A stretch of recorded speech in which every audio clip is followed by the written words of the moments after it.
My wife wanted to be the surrogate for her rich boss. I warned her not do it, but she did it anyways, saying, "It's my body, my choice." Now she and her family is begging me. But I am clear, not my baby, not my problem. Let me tell you how my entire world got flipped like a goddamn pancake on a Tuesday night in October. My name's Grant Walker, and up until that moment, I thought I had a pretty decent handle on my life. Sure, the mortgage was kicking my ass. The kids were driving me nuts with their constant need for new sneakers that cost more than my first car. And my job at the accounting firm wasn't exactly setting my soul on fire.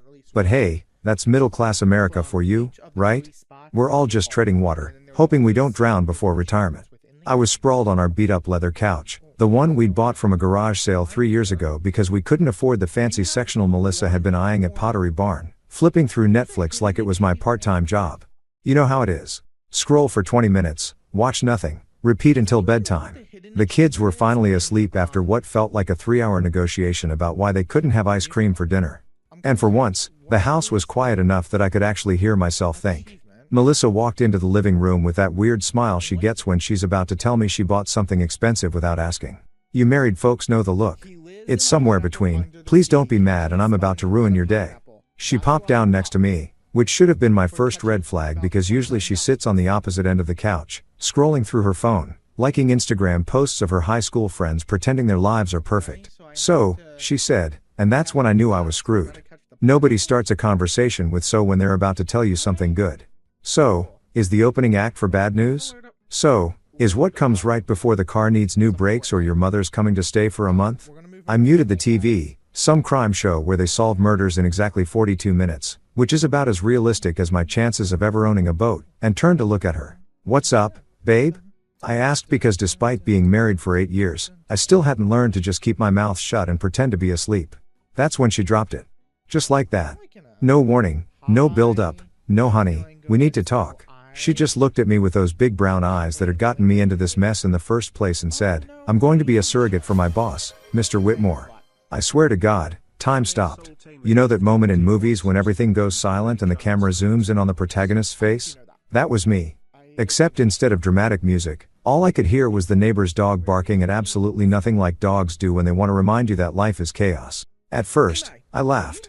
I actually laughed because what else do you do when your wife tells you she's planning to carry another man's baby? Like she's announcing she's thinking about taking up yoga. "Good one, Mel," I said, reaching for the remote. "What are we watching?" But she didn't laugh back. She just sat there with that serious expression she usually reserves for parent-teacher conferences and conversations about our credit card debt. That's when it hit me. She wasn't joking. This wasn't some weird attempt at humor.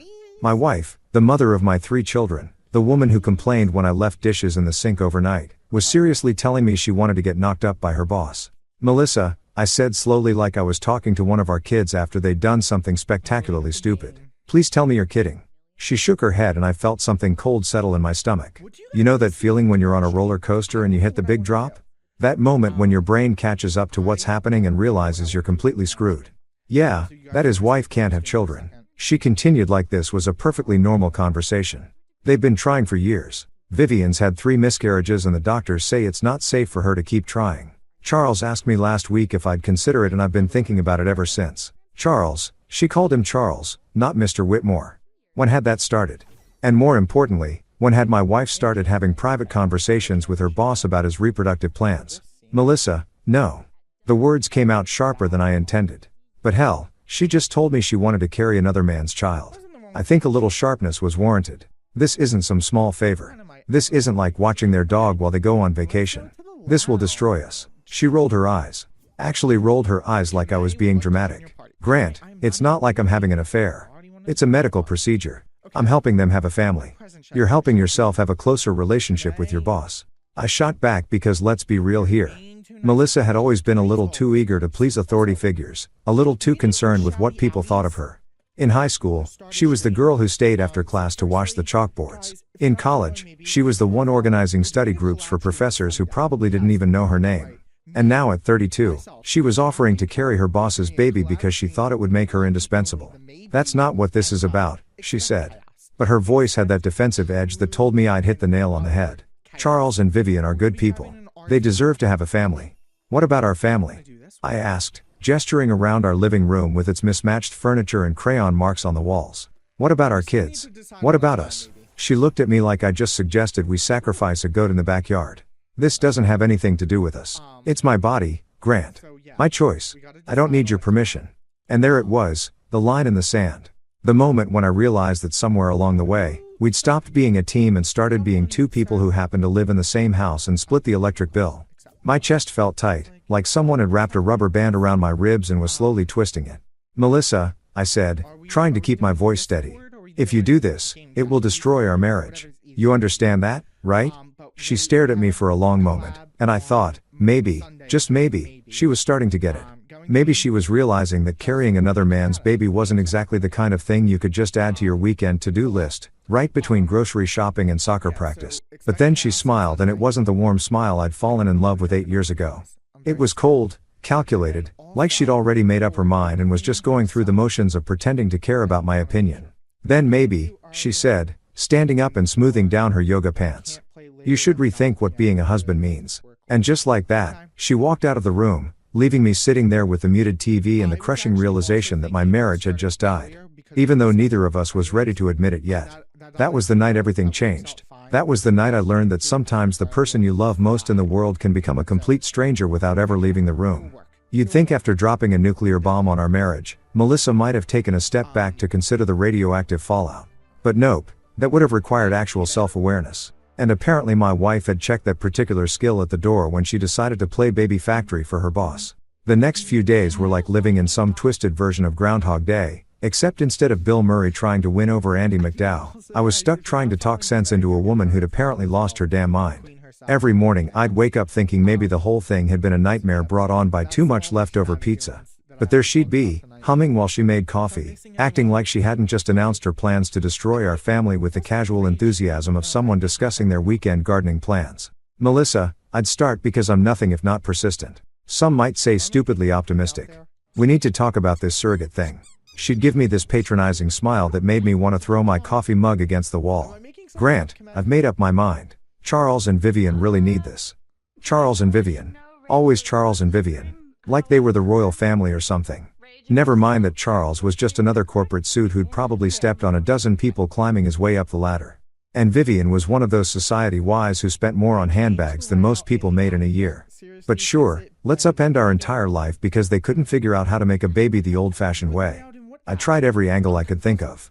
The practical angle. Mel, you know how miserable you were when you were pregnant with Emma. You couldn't keep anything down for 3 months and your back was killing you the entire time. The emotional angle.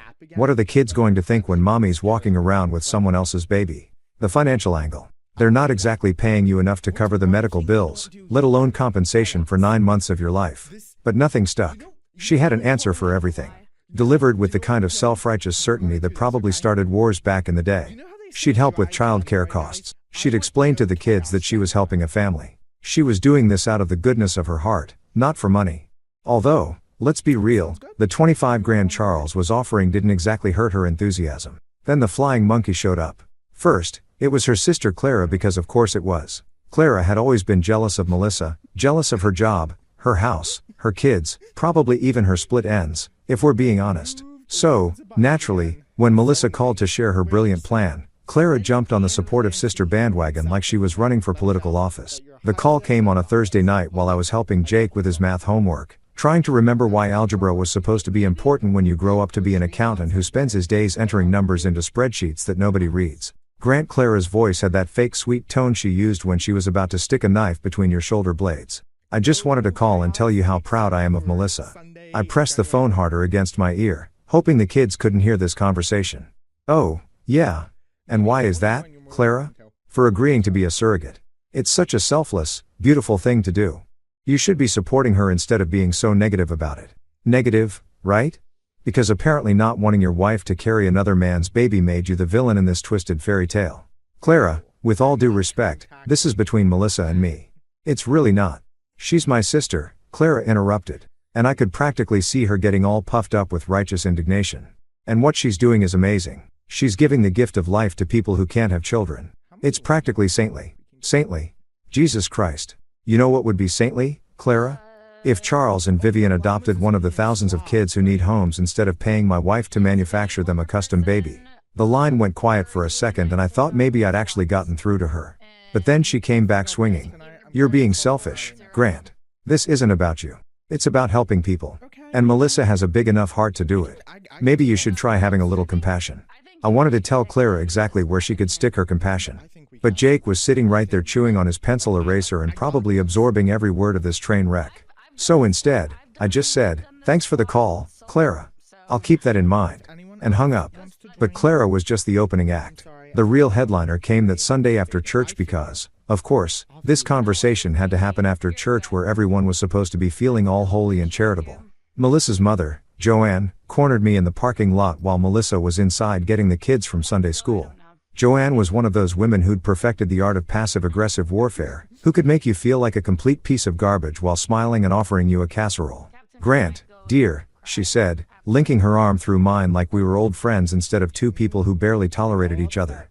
I wanted to have a little chat with you about Melissa's decision. Here we go, I thought. Round 2 of Let's All Gang Up on Grant. Joan, I really don't think this is the right place. Oh, nonsense. There's no wrong place to discuss doing God's work. She patted my arm with her free hand, the same way you'd pat a dog who just peed on the carpet. What Melissa is doing is truly noble. She's bringing life into the world for people who can't do it themselves. You should be proud of her, not trying to hold her back. Noble.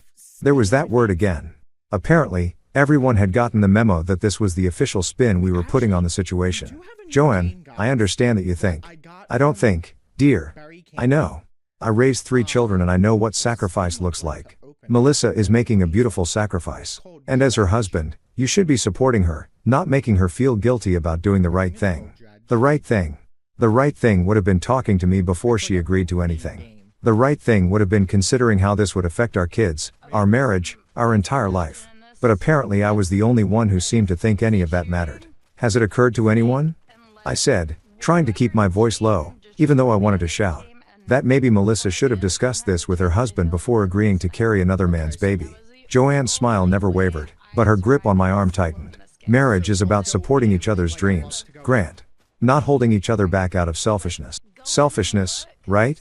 Because not wanting your family to be turned into a circus sideshow was selfish. Because thinking your wife should prioritize her actual family over her boss's wishes was selfish. That night after the kids were in bed and Melissa was upstairs taking one of her endless baths, I sat her down at the kitchen table, the same table where we'd eaten thousands of meals, where we'd helped the kids with homework, where we'd planned vacations we couldn't afford, and dreamed about a future that was apparently never going to happen. Melissa, I said, looking directly into her eyes, hoping she could see how serious I was. I need you to really hear me. If you go through with this surrogate thing, our marriage is over. She stared at me for a long moment, and for just a second, I thought I saw a flicker of uncertainty in her expression.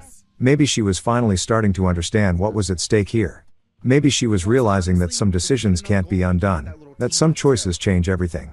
But then her face hardened and she crossed her arms over her chest like she was building a wall between us. Then maybe, she said, her voice cold enough to freeze hell over.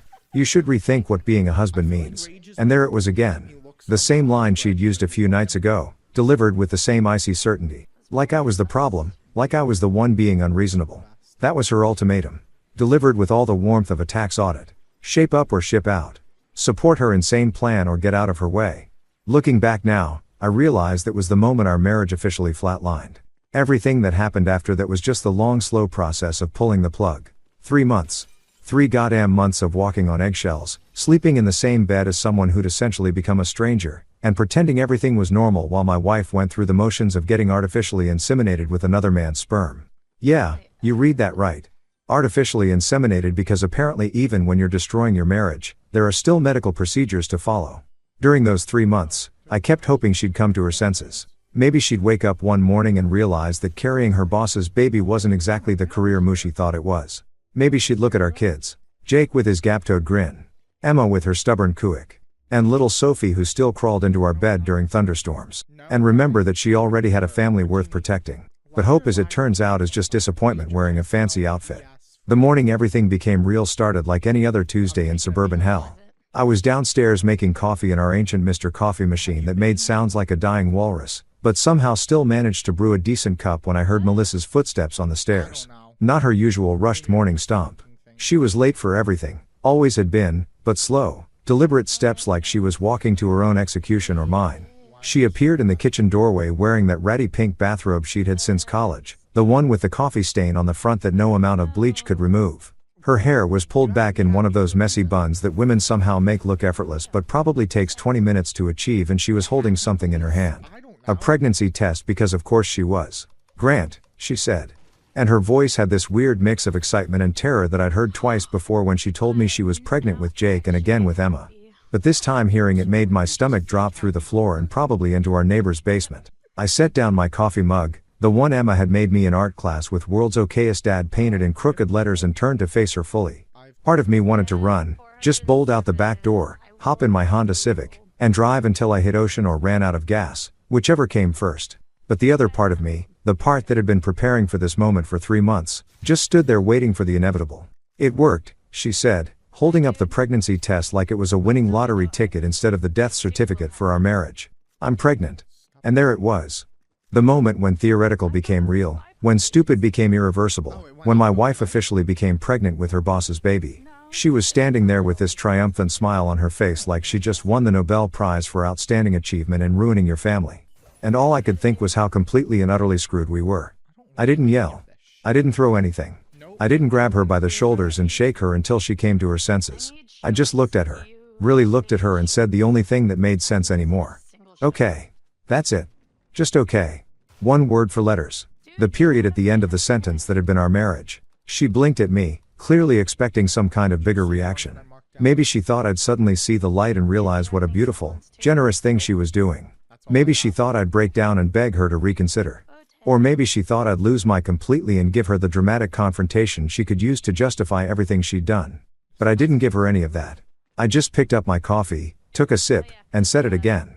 "Okay, that's it?" she asked. And now there was confusion creeping into her voice. "That's all you have to say?" I shrugged, which I know sounds callous, but what else was there to do? We'd already had every conversation worth having about this topic. I'd already told her exactly what would happen if she went through with it. She'd already made it clear that my opinion didn't matter to her. So, yeah. Okay, pretty much covered it. "Melissa," I said, setting my mug down and turning toward the stairs. "You made your choice 3 months ago. Now, I'm making mine." I went upstairs, got dressed for work, and kissed each of my kids goodbye like it was any other morning. Jake was trying to eat his cereal while simultaneously playing some game on his tablet. Emma was having a meltdown because her favorite shirt was in the dirty laundry, and Sophie was sitting in her high chair painting her face with yogurt. Normal chaos. Beautiful. Normal chaos. That was about to get a whole lot more complicated. Melissa followed me to the front door, still in that damn bathrobe, still holding the pregnancy test like it was made of gold. "Grant, we need to talk about this," she said, and the desperation in her voice almost made me feel sorry for her. "Almost." "No," I said, grabbing my keys from the bowl by the door. The ceramic bowl Emma had made in 2nd grade that was supposed to look like a flower, but mostly looked like something you'd find at the bottom of a pond. "We really don't." And then I left. I drove to work, sat in my cubicle, and spent 8 hours entering numbers into spreadsheets while my marriage imploded in slow motion. Around lunchtime, I pulled out my phone and called James Holloway, a divorce attorney I'd gone to high school with. We played on the same baseball team junior year. He was a decent shortstop, terrible at math, and apparently great at destroying marriages for a living. "Jim," I said when he picked up, "it's Grant Walker. I need a lawyer." There was a pause, and then he said, "Jesus, Grant, what did you do?" "It's not what I did," I said, looking around the office to make sure nobody was listening. "It's what my wife did. She's pregnant with her boss's baby." Another pause, longer this time. "Come again." "She's a surrogate for her boss and his wife. I told her not to do it. She did it anyway. Now I need to know what my options are." "Holy man. That's wow. Okay. Can you come in tomorrow morning? We need to talk about this in person." 2 days later, I had divorce papers drawn up. Professional, clean, no-nonsense divorce papers that laid out exactly what I wanted. Custody of our 3 kids, half the house equity, and absolutely zero responsibility for the baby she was carrying. I had James serve them to her at her office because I figured if she could make major life decisions without consulting me, I could return the favor. She called me that afternoon, sobbing so hard I could barely understand what she was saying. "You can't be serious," she kept repeating, like saying it enough times would somehow make it true. "You can't be serious." But I was serious. Dead serious. More serious than I'd ever been about anything in my life. "Melissa," I said, sitting in my car in the parking lot of a Starbucks because I couldn't have this conversation at home with the kids listening. "I told you exactly what would happen if you did this. You didn't believe me. That's not my fault. Even her boss got involved because apparently Charles Whitmore thought his money and influence extended to my personal life. He called me that evening, his voice dripping with that fake concern that rich people use when they're pretending to care about the little people. "Grant," he said, and I could practically hear the expensive suit he was wearing. "I think there's been a misunderstanding. What Melissa is doing, what she's doing for Vivon and me, it's a beautiful thing. A gift. You should see this as something to be proud of, not something to run away from. A gift. A beautiful gift." That's what he called the destruction of my marriage. "Mr. Whitmore," I said, using his formal title because screw his first name familiarity. "Let me make something clear. You hired my wife's body to carry your baby. You destroyed my marriage. That makes this your problem, not mine. Handle it." And then I hung up on him because rich or not, boss or not, he didn't get to lecture me about my own life. That night, lying in bed next to a woman who was carrying another man's child, I realized something important. Betrayal doesn't always come with dramatic music and tear-filled confrontations. Sometimes it comes with a triumphant smile and a pregnancy test delivered over morning coffee like it's good news instead of the end of everything you thought you knew about your life. You know what's funny about filing for divorce? It doesn't actually make your wife disappear. I mean, I knew that logically. I'm not a complete idiot, but somehow I'd thought that once I served Melissa those papers, she'd magically vanish from my daily life like a bad dream or a telemarketer who finally gets the hint. Instead, she just kept existing in my space, growing another man's baby while acting like nothing had fundamentally changed about our situation. The first few weeks after dropping the divorce bomb were like living in some twisted version of the Twilight Zone. Melissa refused to move out, claiming she needed stability during this difficult time. Apparently, carrying your boss's baby is stressful. Who knew? So, we were stuck in this bizarre domestic purgatory where we shared a house, kids, and a mortgage, but absolutely nothing else. She'd set up camp in the guest bedroom, the one we'd always said we'd turn into a home office someday when we had money and motivation. Now, it looked like a nursery showroom had exploded in there, boxes of baby stuff everywhere, a crib that was still in pieces leaning against the wall, and enough prenatal vitamins to supply a small army of pregnant women. The whole room smelled like that weird combination of new plastic and false hope. The worst part wasn't the constant reminder that my wife was playing house with someone else's genetic material. No, the worst part was how she kept acting like I was still her husband, like I was still somehow responsible for taking care of her during her journey. That's what she called it, a journey. Like she was climbing Everest instead of just getting knocked up by her boss. "Grant, can you grab me some pickles on your way home?" She'd text me at work like I was still running errands for her instead of actively trying to extract myself from her life. "Grant, can you help me set up the crib? It's really heavy and I'm not supposed to lift anything over 10 pounds. Grant, can you drive me to my doctor's appointment? Charles and Vivian are in Europe for 2 weeks. Each time I'd look at my phone and feel this mixture of disbelief and rage that she still thought I was part of Team Melissa. Did she honestly believe that filing for divorce was just some kind of negotiating tactic? Like I was playing hard to get instead of actually trying to get the hell out of Dodge. My standard response became a masterpiece of emotional detachment. I wouldn't even look up from whatever I was doing. Usually my laptop because work had become my escape from the circus my home life had become. Not my kid, not my problem. 6 words, simple, direct, and absolutely devastating in their clarity. The first time I said it, Melissa looked like I'd physically slapped her. By the 10th time, she just got this pinched expression around her eyes, like she was developing a permanent migraine from dealing with my unreasonable attitude. But here's the thing about being pregnant. It doesn't care whether your husband is checked out of the relationship or not. Biology doesn't give a damn about your emotional state or your marital status. So, while I was busy practicing my emotional detachment, Melissa was dealing with all the fun stuff that comes with growing a human. Morning sickness that lasted all day, weird food cravings that sent her to the grocery store at midnight looking for pickles and ice cream, and the kind of exhaustion that made her fall asleep sitting up watching Netflix. And when things got really tough, when the glamorous reality of being a surrogate mother started to hit her, guess who she turned to for support? Not Charles and Vivian, who were busy living their fabulous rich people life. Not her sister, Clara, who was great at cheerleading from a distance, but mysteriously unavailable when actual help was needed. Not her mother, Joan, who'd suddenly developed a case of selective hearing whenever Melissa called, asking for assistance. Nope. She turned to me, the guy she'd basically told to go screw himself when he asked her not to carry another man's baby. The pattern was always the same. She'd start out trying to handle everything herself, putting on this brave face like she was some kind of pregnancy warrior who didn't need anybody. But then reality would set in, usually around 3 a.m. when the baby decided to practice kickboxing on her internal organs, and she'd come knocking on my bedroom door like a lost puppy looking for shelter. "Grant," she'd whisper, tapping softly on the door like she was afraid to wake me up. even though we both knew I wasn't sleeping. Who could sleep with all the drama happening under our roof? Grant, are you awake? I'd lie there in the dark staring at the ceiling, listening to her breathe on the other side of the door. Part of me, the part that had loved her for 8 years, the part that had held her hair back when she had food poisoning, the part that had stayed up all night when she was scared about Jake's ear infection, wanted to open that door and help her. But the bigger part, the part that was still pissed off about her complete disregard for our marriage, kept me glued to the mattress. Please, Grant, just once, can you help me? The baby's kicking so hard I can't sleep, and I'm scared something's wrong. That's when I'd roll over and deliver my favorite new phrase with all the warmth of a tax audit. Not my baby, not my problem. The silence that followed was always thick enough to cut with a knife. Sometimes she'd stand there for a few minutes, probably hoping I'd change my mind. Sometimes I'd hear her crying softly through the door, which should have broken my heart, but mostly just made me angry. She'd made her choice, and now she was learning that choices have consequences. Even our neighbors started to notice that something was off. Mr. Daniels, the retired guy next door who spent most of his time watering his lawn and judging everyone else's landscaping choices, cornered me one Saturday morning while I was taking out the trash. Grant, he said, glancing toward our house, where Melissa was visible through the kitchen window, moving slowly and looking about as miserable as a human being could look. Everything okay over there? Melissa looks exhausted. I followed his gaze and saw her struggling to reach something in the top cabinet. Her pregnant belly, making it impossible to get close enough to the counter.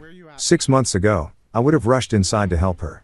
Now, I just shrugged and kept walking toward the garbage cans. She made her bed. I told Mr. Daniels, let her lie in it.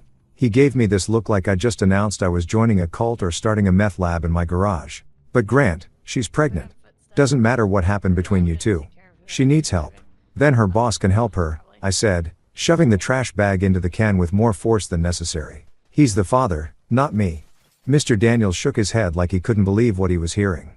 I don't know what happened between you two, but this isn't right, son.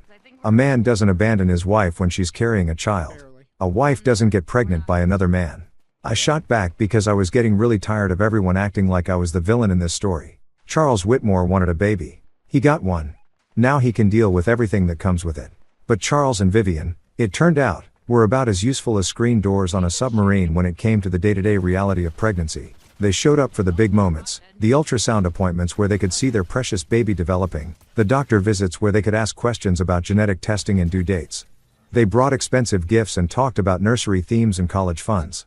But when Melissa needed someone to hold her hair back while she puked her guts out, or when she needed help getting up from the couch because her center of gravity had shifted to somewhere around Jupiter, Charles and Vivon were nowhere to be found.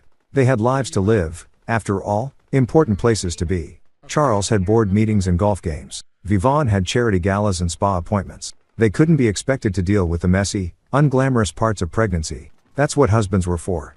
Except I wasn't her husband anymore. Not in any way that mattered. I was just the guy who happened to share a house with her while lawyers figured out how to divide up 8 years of marriage into neat little legal categories. I was the roommate who knew where she kept the good ice cream and which brand of prenatal vitamins didn't make her nauseous, but who had absolutely zero interest in using that knowledge to make her life easier. Because here's the thing nobody talks about when they're busy judging your choices. Sometimes love isn't enough. Sometimes respect matters more than affection. And sometimes preserving your own sanity is more important than being the bigger person. Melissa had chosen Charles and Vivon's needs over mine, their future over ours, their happiness over our family stability. Now she could live with the consequences of that choice. All by herself, just like she'd wanted. 9 months. That's how long it takes to grow a human being, destroy a marriage, and completely lose your damn mind. By the time Melissa hit her 3rd trimester, our house had turned into some kind of surreal performance art piece about dysfunction. She'd waddle around like a penguin wearing yoga pants, complaining about everything from her swollen ankles to the baby's habit of using her bladder as a soccer ball, while I perfected the art of being physically present but emotionally checked out. The whole situation was like watching a car accident in slow motion. You know it's going to end badly, but you can't look away because the human brain is wired for disaster porn. Every day brought some new drama, some fresh reminder that my wife was carrying another man's genetic legacy while I counted down the days until I could legally extract myself from this nightmare. The birth itself happened on a Tuesday in March because apparently even babies don't have the courtesy to arrive on convenient days. I was at work deep in the thrilling world of quarterly tax filings when my phone started buzzing like an angry hornet. The first call was from Melissa, which I let go to voicemail because I'd learned that answering her calls only led to requests for favors I had no intention of granting. The second call was also from Melissa. Then the third, fourth, and fifth. Finally, I picked up, figuring maybe the house was on fire or one of our actual kids needed something. Grant, she gasped, and I could hear that particular brand of panic that meant things were happening fast. It's time. The baby's coming. For a split second, just one stupid reflexive second, my brain went into husband mode. The same mode that had kicked in when she'd gone into labor with Jake, Emma, and Sophie. The mode where you drop everything, grab the hospital bag, and drive like a maniac while trying to remember everything from those childbirth classes you'd slept through. But then reality crashed back in like a bucket of ice water. This wasn't my baby. This wasn't my emergency. This was Charles and Vivian's big moment, the culmination of their expensive fertility journey. The answer to all their rich people prayers. Okay, I said. My voice as flat as roadkill. So call Charles. I did, she sobbed. And now I could hear the real fear creeping in. He's in a meeting. His secretary said she'd try to reach him, but then call Vivon. She's at some spa in Napa. Grant, please, I need. I hung up. Just pressed the little red button and went back to my tax forms like nothing had happened. Because what was I supposed to do? Drop everything and rush to the hospital to watch my wife give birth to her boss's baby, hold her hand while she delivered another man's child. Cut the umbilical cord that connected someone else's kid to my wife's body. Yeah, that was going to be a hard pass for me. The phone kept ringing. Melissa, probably calling from the ambulance or the hospital, desperate for someone, anyone, to be there for her during what should have been one of the most important moments of her life. But she'd made her choice about who mattered to her. And it wasn't me. Around 3:00 p.m., my desk phone rang. The hospital. Mr. Walker. This is St. Mary's Hospital. Your wife Melissa asked us to call you. She's given birth to a healthy baby boy and she's asking if you can come. I'm not the father, I said, cutting off whatever guilt trip they were about to lay on me. Call Charles Whitmore. He's the father. This has nothing to do with me. There was a pause. The kind of silence that happens when someone realizes they've stepped into a situation way more complicated than they bargained for. Sir, Mrs. Walker is very upset. She's asking for you specifically and I'm specifically not coming. I said like I told you. Call Charles Whitmore. It's his baby, his responsibility. I gave them Charles's office number and hung up. Then spent the rest of the day trying to focus on work while ignoring the growing knot in my stomach. Not guilt. I was way past guilt, but something else. Maybe relief that it was finally over. That the pregnancy that had been hanging over our lives like a storm cloud had finally ended. Maybe anticipation for what came next now that there was an actual baby involved instead of just the abstract idea of one. That evening, I picked up our kids from after-school care like it was any other day. Jake was excited because he'd gotten an A on his science project about volcanoes. Emma was grumpy because some kid had stolen her favorite pencil eraser. And Sophie wanted to know if we could have pancakes for dinner. Normal kid problems. Beautiful. Normal kid problems that had nothing to do with surrogacy or bosses or babies that belonged to other people. Where's mommy? Sophie asked as I buckled her into her car seat. Mommy's at the hospital, I said, which was technically true. She had to help some people today. Is she sick? Emma asked. And I could see her starting to worry in that way kids do when they sense something's wrong, but don't understand what. No, sweetheart. She's fine. She just had to do something for work. It wasn't a lie. Exactly. Melissa had made it pretty clear that this whole surrogate thing was about her career, about impressing Charles and securing her position at the firm. So, yeah, it was work-related. We went home, ordered pizza, and had what turned out to be one of the nicest evenings we'd had in months without Melissa's pregnancy hormones turning every conversation into a potential minefield. Without the constant tension of living with someone who'd fundamentally betrayed everything our marriage was supposed to represent, the house felt peaceful for the first time in 9 months. Around 8 p.m. after the kids were in bed, my phone rang. Melissa, calling from the hospital, her voice thick with exhaustion and something that might have been regret. Grant, she whispered like she was afraid someone might overhear. Please come. I'm scared. And for just a moment,